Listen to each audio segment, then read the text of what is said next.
Hey guys, and welcome back. I hope you're all well. A long time no speak. I feel like I haven't spoken to you properly like this in ages, but welcome back to a new episode in my vegetable garden series. We first kicked off this series last year where I shared with you that I was a total beginner growing fruit and vegetables in raised beds. So I have done 2 other videos that I'll link down below if you want to go and check them out, but hopefully this will help you guys out if you're a total beginner like me. So today I want to share with you an update on what I grew last year, well, what came through and what worked and what didn't work, and then also what I'm growing this year. There's nothing to show you guys yet, but I will keep you updated. So give this video a big thumbs up if you enjoyed it and found it helpful, and let's get right into the video. So at the start of last year, I started to not only put my new raised beds together, but plan out what I was going to grow. So I have 4 in total, and if you want to know more about the raised beds and things like that, then I will link the previous 2 videos. I wanted to grow things I knew Ben and I would use in the kitchen. So these included potatoes, carrots, beetroot, parsley, mint strawberries and celery. I also grew tomatoes, but I don't think I have any footage of that, but I grew them separately outside the raised beds in pots. Picked up my crops from local garden centres, Home Bargains, Home Base and B&Q. I did do a few things from seed which worked well. However, it is nice to buy the crops already started for convenience and if you have a late start planting. January I think is a great time to start planning what and where to sow, and then March is usually around the time I started putting everything in, although I do recommend reading the label of what you've bought because this will usually tell you exactly when to start sowing things. January is also a great time to start your plan, so you ensure you have enough soil ready to plant your crops. Whether you're a beginner or this is your second time growing like me, I did find I needed to top up the beds because the soil does go down quite a bit. So I used a mix of homemade compost, manure and grow bags, which all came from B&Q apart from the compost. It's also a good idea to pick up soil early because it does start selling out going into the summer months when people start thinking about these things. I did find this last year. Another great tip that I discovered on Pinterest, I will have everything linked down below with regards to references and tips. But companion planting is a great idea because not everything likes to grow with everything. There's certain combinations of plants or fruit and veg that do work really well together, some that just don't work well together, so definitely do your research. Okay, so what crops did I end up picking out and what didn't work well? Well, to be honest, a lot of it was trial and error when you're a beginner, however much research you do, but here's what I picked.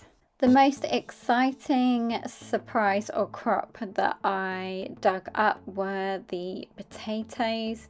You guys, I'd never grown potatoes before and this was super exciting and such a nice surprise to find so many in the soil. I wish you could have seen my face. I couldn't believe my eyes that I had grown all of these potatoes. These were Desiree potatoes that I picked up from Home Bargains, super cheap and really easy to grow. They had a great selection, but this year I got some from Home Base and I'm growing Albert Bartlett, I think they are, potatoes, and I decided to grow them this time in pots because I've heard they work really well. I've just got one big pot that I'm testing out this year and it's just nice to have a bit more room in the raised beds, but you can grow these however you would like. They do work well in the raised beds and also big pots. Strawberries worked pretty well this year considering they were all new crops, and I even grew some from strawberries sliced. I follow this really great guy on TikTok that I'll link down below who has great advice about repurposing your food and growing it from the food. I managed to pick overall a nice handful, but this year I think it will be a completely different story. All of my strawberry plants, including the ones that I planted from a strawberry, have gone absolutely nuts. There is so many flowers on them, so I'm excited to share with you guys how many strawberries I managed to pick this year. Speaking of repurposing food, the other thing that I grew from a stalk was celery. So this was celery that I juiced, and I kept all the stalks and grew them in water until they had roots, and then I planted them in the planters. I did manage to get a really nice crop of celery. It's not as big as in the supermarket, but I don't spray things on the celery, it just is how it is, and it did taste a little bit bitter, so I'm unsure on that, on whether it would be better to grow from seed. I am growing the same cut of celery again this year. I just cut it back and it's grown all up again, but I still need to do a bit more research because I'm not sure if it would still taste as nice from the same crop from last year, so I will keep you updated on that one. Carrots were another one of my favorites I picked last year. I can't remember the exact type, but I grew these from seed. This year I've decided to grow them again, but I bought some already started from home base, and they're again just another really easy, satisfying vegetable to grow. The only tip I would give you is to plant them with sage like I have, just to prevent what is called carrot rust. Beetroot and I forgot to mention red onions were the other two vegetables that I attempted to grow, and although I managed to pick some, both were very small crops. This year I decided against the onion and went for purple sprouting broccoli instead, which is looking good so far. I also planted beetroot, but unfortunately the birds ate them all, which was a shame, so I need to figure that one out for the future. Herbs I've been growing from last year are mint and parsley, which are both doing really well. However, my mint has gone absolutely crazy and has taken over the whole raised bed, so I think I'm going to have to isolate this and replant it into a pot.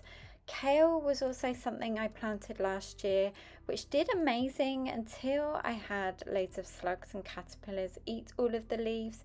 So I'm attempting to give it another go this year with a few extra tips to prevent this. So I really hope you found this helpful, guys. If you did, give it a big thumbs up.